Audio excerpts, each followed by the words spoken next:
Hello YouTube, it's your boy B3, back with another kicking, that's right, you guessed it,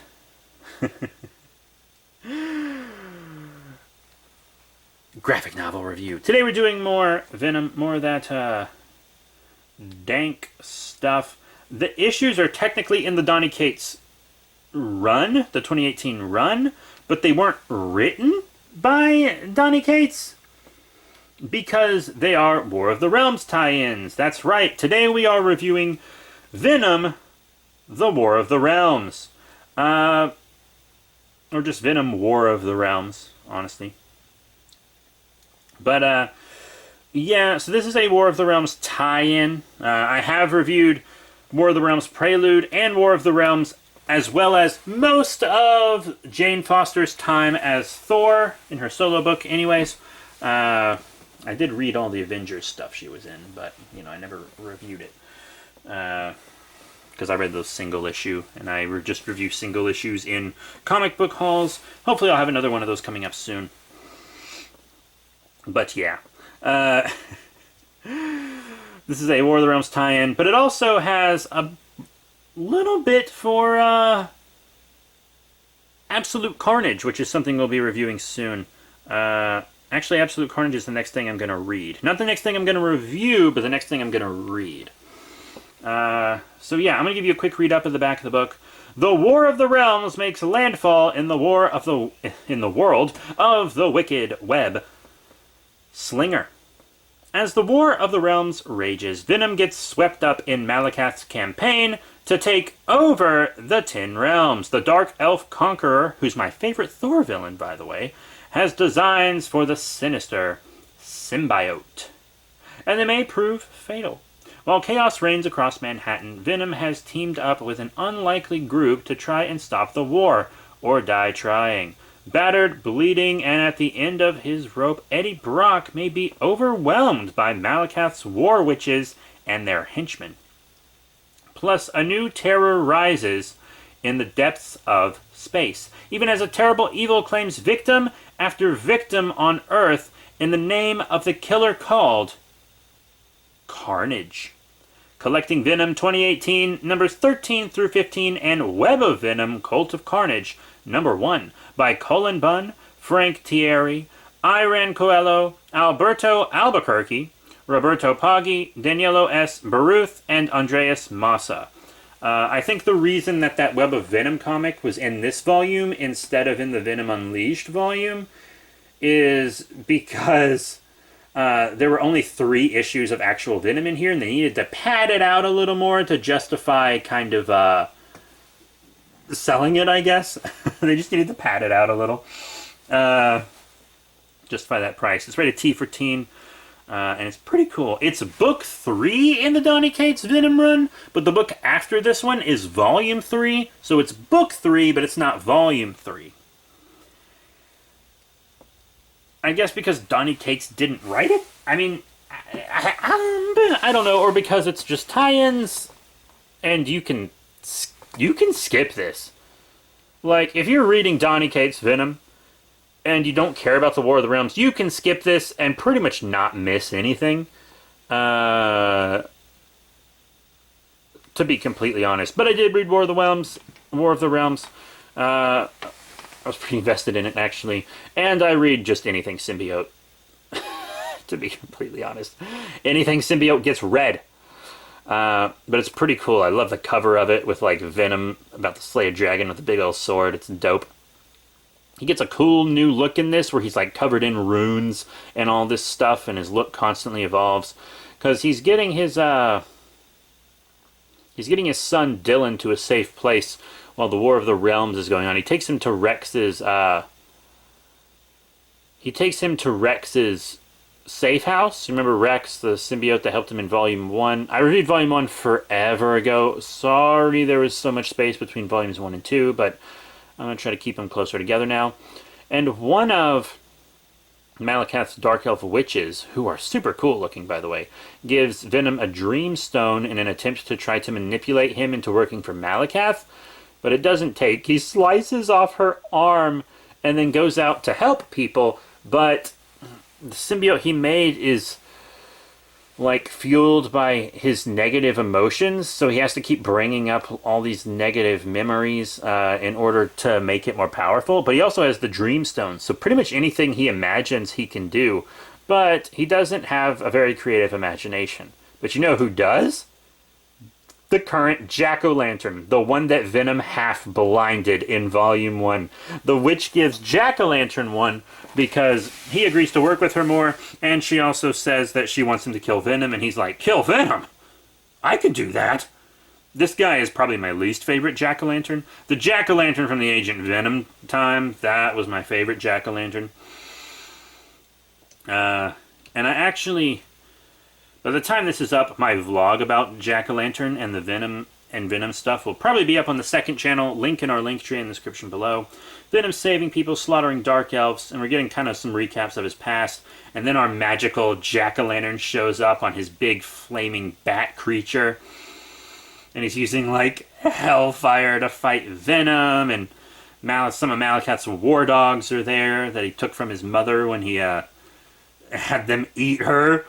Good stuff. Venom's stuff starts to kind of evolve more into an armor and look less monstrous. It's getting more Thor-like. But eventually it starts to revert back to the monster. He actually grows to kaiju size at one point in this book to fight, which was awesome. Kaiju Venom. Kind of makes me wish the old man Peter Parker with the, Venom City, where Venom's as big as a city. I really wish that would have happened. He beats the crap out of Jack-o'-lantern, doesn't kill him, which is good, because in my opinion, Jack-o'-lantern is kind of Venom's arch foe. When Carnage shows up, it's usually just for really big things, and it usually involves more than one hero trying to take him down, Like, when Carnage shows up, it's at least a crossover. Usually. So Carnage... Is Carnage his arch-villain? Yeah, kind of, but I guess Carnage is kind of just the arch-villain of the spider foes and the spider characters in general, almost, maybe? I don't know about that. That might not be entirely correct. But Jack-o'-lantern is really just Venom only. Very Venom-centric. Very personal with Venom. I feel like Jack-o'-lantern might actually be his arch foe. But they can both be his arch foe. It's fine. It's fine. They can both be his arch foe. I mean, the more arch foes, the better, in my opinion. But yeah, Venom does manage to keep his son safe in this. And then we see Misty Knight out looking for J. Jonah Jameson's son, who works with her. They're agents. She finds him in a city destroyed by Carnage. I believe it's the one from Carnage USA, which I've never read. I pretty much know everything that happens in it, which is why I've put off reading it. But, I need to read Carnage USA at some point. That's that good stuff, I hear it's pretty fantastic. And a lot of the people after Carnage left their town, he left, like, impressions of symbiotes and Null in them, and they kind of went crazy, and they formed this cult to Null, and which is run by Carnage's girlfriend, and they're going to sacrifice the only man in town who's not in the cult. He's the one whose daughter was killed by Carnage at the end of Carnage USA. He was the former sheriff, but he was on a fishing trip when it happened, because he goes on a fishing trip the same time every year, which is the same thing my boss at the funeral home I work at does, which is very interesting. And they do it for the same reasons, too, just to get away from all the horrible stuff they see. Very wild. But yeah, Doppelganger's there. Jameson becomes the Man-Wolf. Carnage is there. Pretty cool stuff. This whole thing takes place with him telling Misty Knight the story. I'm so glad Doppelganger's around doing stuff. I thought Doppelganger was super cool in the 90s and early 2000s. I loved Doppelganger as a kid. I did. I loved Doppelganger. I need that new Marvel Legend to him. Well, quote-unquote new. Especially since this video's going up like a month after I record it. But then we kind of see that the stuff is in Jameson. Like, he's part of it. They made him part of it. Pretty wild. So Carnage is just like brainwashing people to this super degree, which is really, really cool. But that is it for Venom, the War of the Realms. Thank you all very much for tuning in to check out this book. Once again, it's part of the Donny Cates Venom run, but it's not written by Donny Cates, and I believe that you can pretty much completely understand his run if you just skip it. You know, if you don't really care about War of the Realms, you can skip it, you know. If you're a casual Venom fan, or you're just reading it because you're a Donny Cates fan, then you can skip this volume. It's good. It's good. And it's got a pretty important issue for Absolute Carnage in it, but if you could just buy that Web of Venom issue, like single issue, and it'd be cheaper than getting the whole trade. So if you just want that issue, maybe just buy the single issue because it's cheaper than getting a full trade, right? That'll be the case, I mean, wherever you get it from, physical or digital. But yeah, so it's skippable, but if you're a big Venom fan, you won't want to skip it. Plus, you know, and also if you're a big War of the Realms, like if you're just going around getting all the War of the Realms stuff, it's not super necessary for War of the Realms either, to be completely honest. It really isn't. So that's it. Thank you all very much for your support. I did think it would be more important to War of the Realms, since Eddie Brock seems to somehow get his symbiote back for War of the Realms and then have it ripped off him, unless that was someone else wearing it, but I don't think it was. It's been a sec since I read War of the Realms. But then Noel was wearing his symbiote and made it into a weapon, and it's like, I thought the War of the Realms Venom stuff would address that more, and it was really just a side story that doesn't even matter to War of the Realms, which was very odd, because Venom's symbiote was important in War of the Realms. So I don't know what was up with that, or if that was maybe told in, like, a different, tie-in story, but it's fine. I don't really care that much. The Thor stuff is kind of not much of my concern unless Jane Foster is big in it, or it's written by Donny Cates. So that's it. Thank you all very much for your support. Remember to rate, comment, subscribe. Check out all the cool links in the description below, Facebook, Twitter, etc.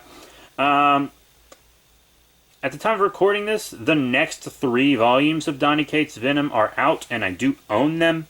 I'll be reviewing them. I'll be reviewing Volume 1 of Demon Slayer, the manga. I have to review Godzilla Kingdom of Monsters. I kind of was putting that off. Aliens Omnibus, Volume 1, Venom Unleashed, Volume 1, and Absolute Carnage. All that's coming. So that's it. Thank you all once again. See you all next time.